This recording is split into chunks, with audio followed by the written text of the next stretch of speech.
Hey, what's up, Alasdair, Cunningham here. Okay, so you've already seen part one of my buy, refurbish, refinance project, which covered us finding the deal and basic due diligence before we actually viewed the deal. Now we've viewed the deal, now we're going to do some more extensive due diligence after the viewing to make sure this deal stacks up. Okay, so if you want to follow the series of buy refurbish that I'm going to be doing, get subscribed by clicking on the link below. Also, turn on notifications up above. That way you will never ever miss an upload.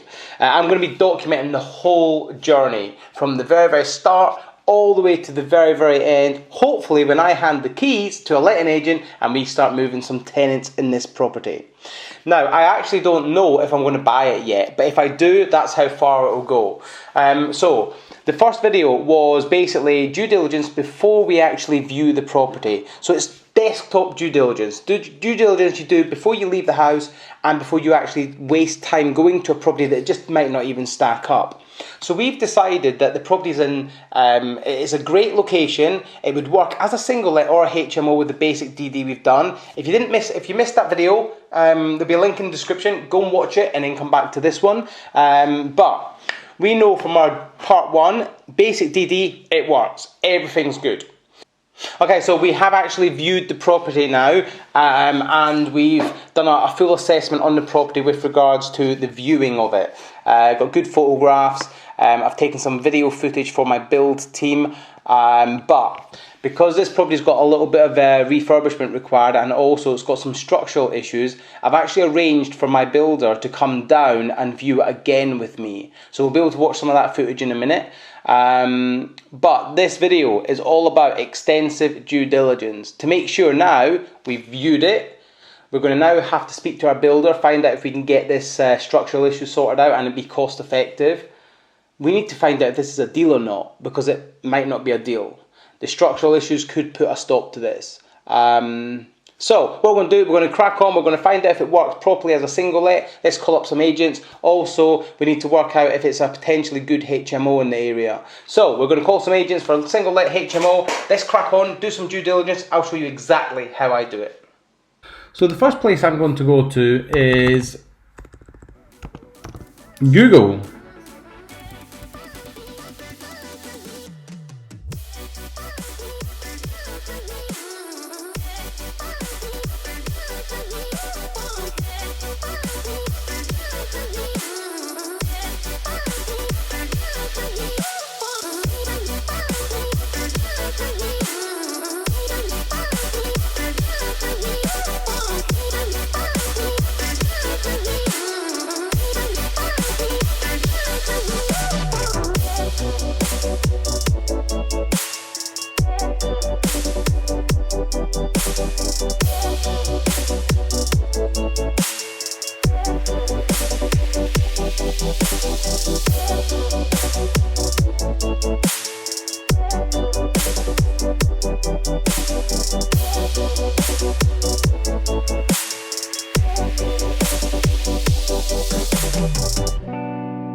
What sort of property is it? It's a 4-bedroom semi-detached, and it's going to be done, I do all my properties the same, so it's going to be done to a very high standard and it will be done just as a single let, it's not a HMO. Right, okay. So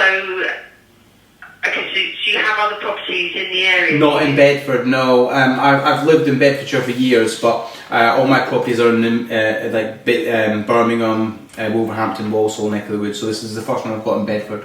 So, personally I don't know the properties down there particularly well, but a 4-bed semi, it is something obviously yes we would be able to rent. We have had a lot of inquiry recently for houses, 3 and 4 beds. Yeah. The market is very good because there's not a lot on the market, so anything that's coming in, you tend to find there's a lot more than just 1 or 2 applicants all keen to get into the same. So there's a lot of competition for the same properties, really. There is at the moment. Yeah. Yeah. So So what really makes a property rent out quickly? like a nice big open plan kitchen? Would it be en suites in the bedrooms? Obviously, you're the expert. What are they looking for? It is. I mean, it does.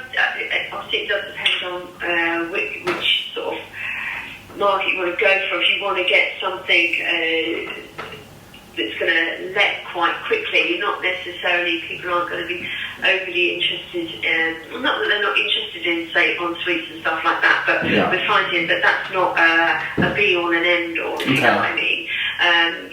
It's price wise, staying in sort of the, the level that's bringing a lot of interest. But we have we've recently let one in Bradgate Road. That's a 4-bedroom detached house. That's gone at 1,500. But we've also just let a recent one on Castle Road, which is a 4-bed 2-bath mid-terraced, but beautiful character property, and that went for 1,600. So there's definitely the interest and the demand. I did do a lot of research beforehand, and I'm sort of estimating the ballpark for the rental demand in that area is like £1,400 a month. I suspect July, August, I reckon October will when we go to market. Right, okay. So really it is a couple of months away. But what I'm thinking is when it's close to when it's obviously closer to being ready, I would just give you a call and invite you down, and just you can do an appraisal of it, and then take it from there. But the fact that you're confident it will rent out, it rests my mind a little bit. We definitely rent it out. That would be no problem whatsoever. Okay, Kim, thank you very much for your time. I'll save your details. If you send me the information you've got to send me, and then as soon as we get close to getting the property ready to rent, I shall give you a call and invite you down to give us an appraisal on it. Perfect, that's great. All right. Thank you, Kim. Speak to you soon. Bye. Thank you. Bye. Well, look at that. So as a single let, you heard Kim, as a single let, the property will just work. Like, the demand is huge. There's more demand than there is supply.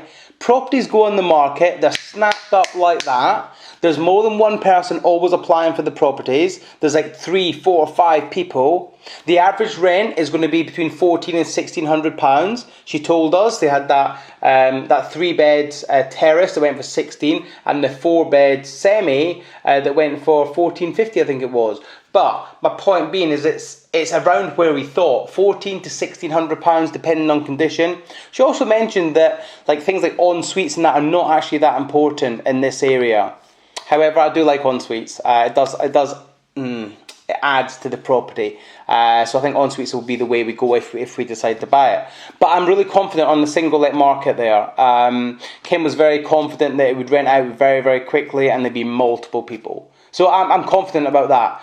All we need to do now is single let's great. It's safe. Do you know what? It's the bread and butter of buy to let. It is buy to let. That's it. You can't get much safer than a single let property. Now, if you want to make more cash flow, it needs to be a HMO. But I don't know if HMO is really that in demand in that area. I mean, our DD we done in part 1 showed that there is a little bit of demand, but is it enough demand for me to go and spend that extra money converting the property into a HMO and going through the licensing and then the management issues that come with HMOs?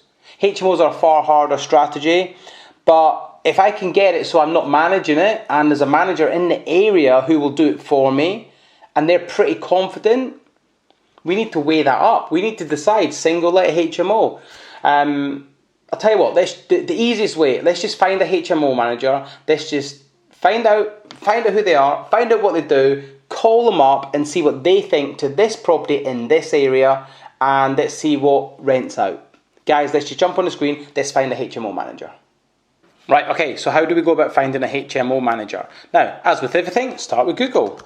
HMO managers, Bedford.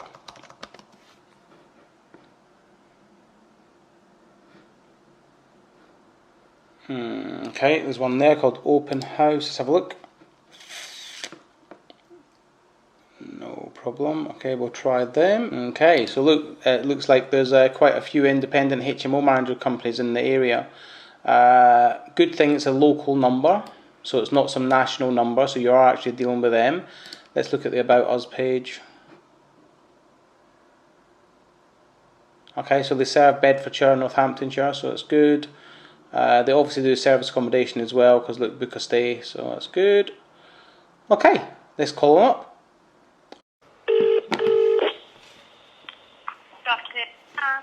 Yeah, hi, I wonder if you can help. I'm looking at options whether to do it as a single let or a HMO. And I believe you do HMO management, is that correct? Yes, that's correct, we do. Okay. Are you the person to speak to about that, or is there somebody else in the office? No, it would be my manager. Okay. Let me just take down your number and your name, and I'll ask him to call you back. He's just out of the office at this present moment. That's fine, What no was your problem. name, sorry? Name's Alasdair Cunningham. Alasdair Cunningham. Yeah. So you just wanted to discuss whether to do HMO or single let. That's fine. I'll give my manager your number, and I'll ask him to give you a call as soon as he can. Thank you. Cheers then. Bye-bye. Okay. All right. Thank you. Bye. Okay, so one thing that was good about that call is they picked the phone up within 2 rings. Literally, I hadn't even switched it onto speakerphone and they actually picked the phone up. They were polite, they were informative, they took my details. I'm just going to get the actual person that deals with the HMOs to phone me back. So I'm pretty excited because the way I look at it is if my tenants have to ring up and say, look, something's not working, they're going to get a response. It's not just going to ring off the hook and it's going to be ages and ages and ages and then they get nowhere and then I end up with unhappy tenants and that I'm not going to pay the rent, all that sort of stuff. So I'm not going to wait for them to phone back. So what I'm going to do, I'm going to just find somewhere else. Hello, the right property group.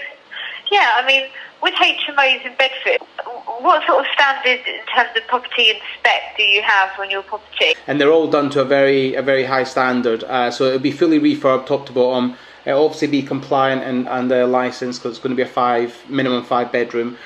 HMOs I get, but I've never done a HMO in Bedford. Now I've done obviously my basic due diligence with regards to checking out spare room, all that sort of stuff. But obviously you guys are managing properties in the area. Like what sort of room rates are you getting? What sort of delinquencies are you getting? What sort of vacant periods? Is there huge demand for it, or is it just because it's I mean, with us, in terms of HMOs, we have a couple of properties that we do sort of room by room basis. Yeah. And room prices massively can depend on whether they've got en suites.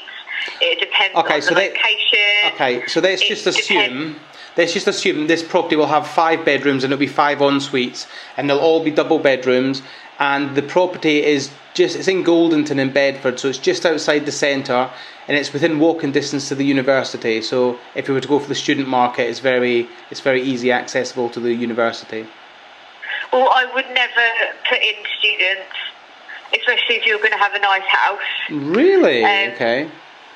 Yes. That's interesting because that's really interesting because up north I've got 2 properties that are full of students, and the property was same thing, fully refurbed, and they actually look after it really well. So that's interesting to hear that down here you wouldn't do students.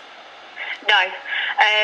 If you want to keep your house to a nice standard, I would never put a student in there. Okay. As a property manager for a HMO, we generally only deal with working professionals. Right. Okay. And I'm talking now about a room by room HMO let. Yeah. So we have 2 sides of our business with HMOs. So I can explain that side to you as well. Okay. We also deal with clients where they take on a HMO, but they only take on high standard HMOs. And they take the whole house. Right. And they take them on for sort of 1, 2, 3, 4 years. They're basically a company. Yeah. In terms of they take the house on, they pay you £500 per room. Yeah, so they take it on like a company let type thing, and then they put their own staff or they put their own whoever in there. Yeah, I get that. I get the company let the company let. It's not a guaranteed rent scheme because it's a HMO. Yeah. You're basically just getting. We sign a contract with them on your behalf, where they just say, "Oh, I'm going to take your HMO for a year." These are people that are working for a company. Right. So these are not council. That's fine. These are nothing like that. These are actually working professionals. Yep, that's good. Okay, I get that. Manage maintenance, or is the landlord still responsible for the maintenance? No, I'm the manager. Costs of the maintenance? No. Okay, so landlord's still responsible for the costs, that's fine. There is, in general there is no maintenance to be had. I mean, because I'm the manager, I go in and check the house. I'm very hands-on, so I generally go in and check the house every sort of 3 weeks. Yeah, that's fine, but obviously... They look after the house incredibly because they have to, because their boss will go insane. Yeah. If they no, I get the model. I get the model. I know it. I understand it. Okay, so what do you charge to manage then? But on that, if I was to give you a property, a five bedroom HMO, £500 a room on a management agreement with a company, what do you charge as a management fee for that? We do 15% if I'm managing everything, in terms of all the bills, and I set everything up in that sense. It's all sort of in my name. That's 15%. Okay. If I don't manage the bills and you manage the bills, and I'm just managing like the clients and the tenants, it's 12%. What is the minimum contract term that they will consider for a property that's a brand new refurbished property, licensed 5-bed HMO, all of them en suites? What's the minimum contract term? Well, what they always say to me is when they take on a new property, yes, they always say they like to take on initially 6 to 9 months, and then they say, okay, no, this is fine, and we're happy here. Then they will generally do a year renewal of the contract. Yeah. And I mean, they're fantastic. I mean, they've got, because I work with several landlords. Yes. And my landlords have quite large portfolios. Yeah. And they've been really happy with dealing with this particular client. Yeah, I'm sure they would be. I mean, it's a no-brainer, to be honest. It's an absolute no-brainer. For me, as a landlord, it's a complete no-brainer. If I can give my HMOs to a company who's going to just, they're going to put good tenants in, they're going to look after it, they're going to guarantee no voids, and they're going to pay the rent on time every month, then for me, it's a no-brainer.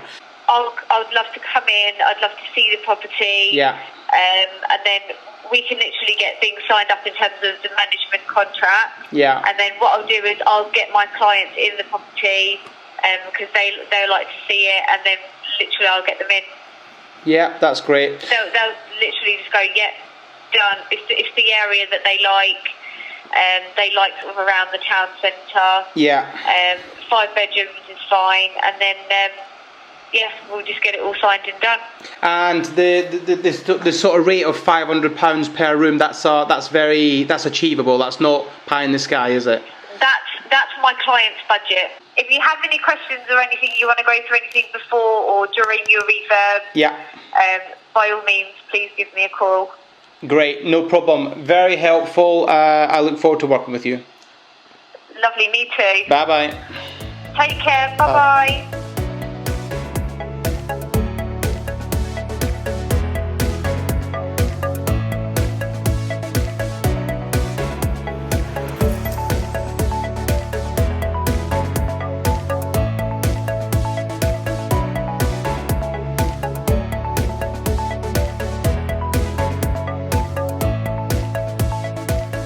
I spoke to 2 HMO managers there. Now I didn't show the whole call because I was on the call for 20-25 minutes to them.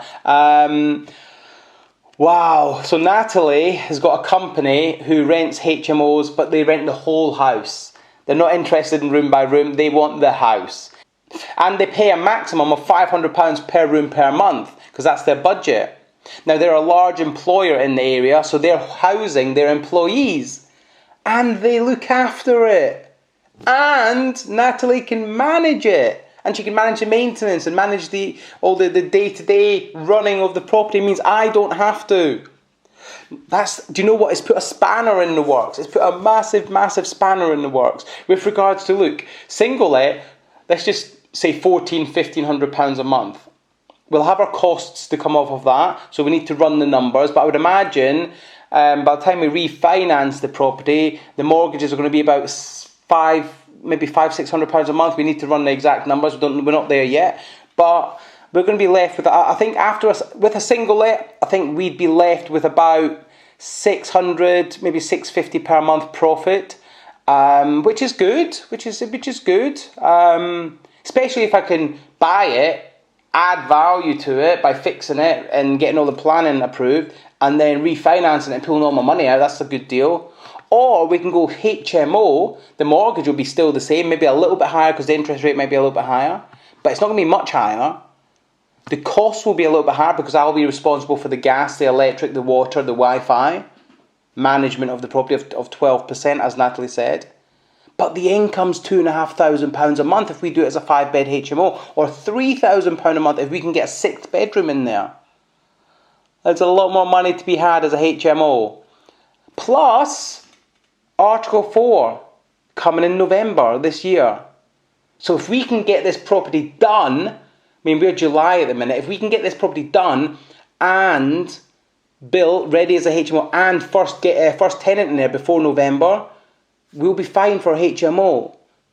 Article 4 means that you'll no longer be able to convert a single dwelling property into a multi-dwelling property without permission from the council. Typically what that means is the demand the demand will go up, but the supply will stay the same. So what does that do for prices? That will put the value of the property up. It means you'll be able to charge more for the rooms. So maybe in a year's time, instead of getting £500 a month, we'll be able to get £550 a month. Do you know what? I come into this thinking, like I was thinking with my heart, with my emotions, and that's wrong because we teach formulas over feelings. But I was thinking with my feelings that, do you know what? Single let's going to be safer, single let's going to be better. But now, after speaking to Natalie, it's a puzzler, isn't it? I think HMO. I really do. I'm going to try and find another HMO manager. I want 2 or 3. So I'm going to phone another agent and then I'll come back to you and see what they say.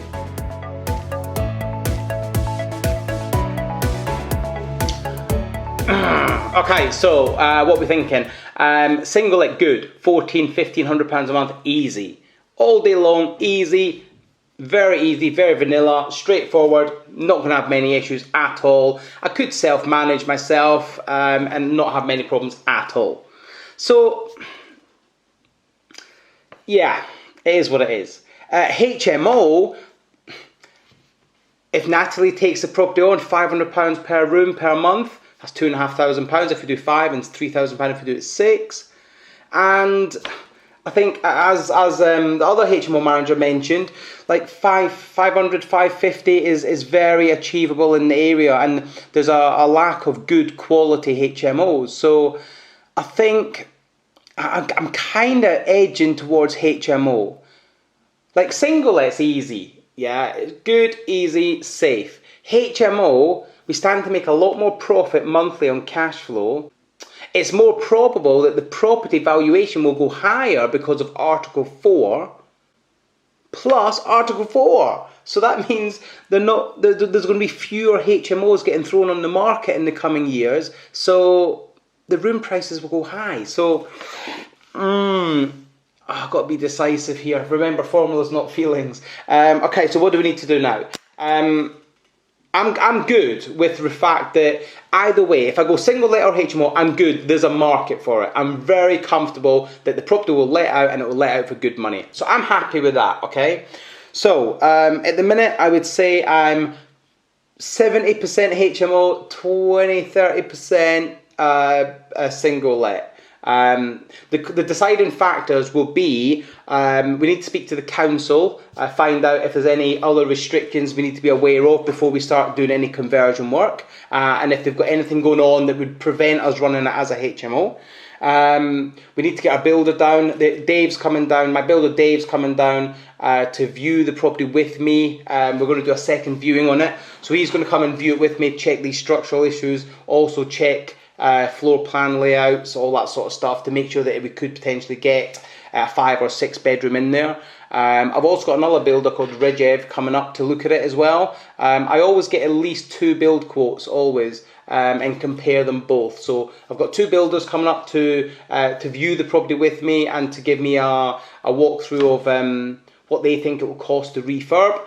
I also need to speak to the planning office to make sure that the structural issues at the back are done correctly, and we've got the right specifications to know how to make sure that's going to pass building regs. So I'll probably get building regs to come out and have a look and advise. Also need to speak to my architect. Yeah, I've got a lot to do. See, due diligence is very important, because if I just went into this blind and just said, yeah, that'll be fine, and then I went ahead and put an offer in and it got accepted, and I invested my hard-earned money into that, and building regs come out and say, actually, no, you've got to knock that whole wall down and start again, or you can't do that, you can't just put an RSJ in that gap, or you can't just put a lintel up, you've got to do this, that could lose me all of my money. It could be a dead deal. So you must do this sort of stuff before. And yes, it's laborious. Yes, it's time consuming. I would rather spend time ringing the council, speaking to architects, getting my builders to come down, even if them builders charge me. Do you know what? I don't care. Because so far this deal, I'm very confident on this deal, and I've not even got to how much can I offer on it, okay? But I'm still confident, because even my basic research tells me that the street values are 320, 330, and I can buy it for 220. That's what it's on the market for. 100k straight away. It's not going to cost 100 grand to do a refurb into a 5-bed HMO.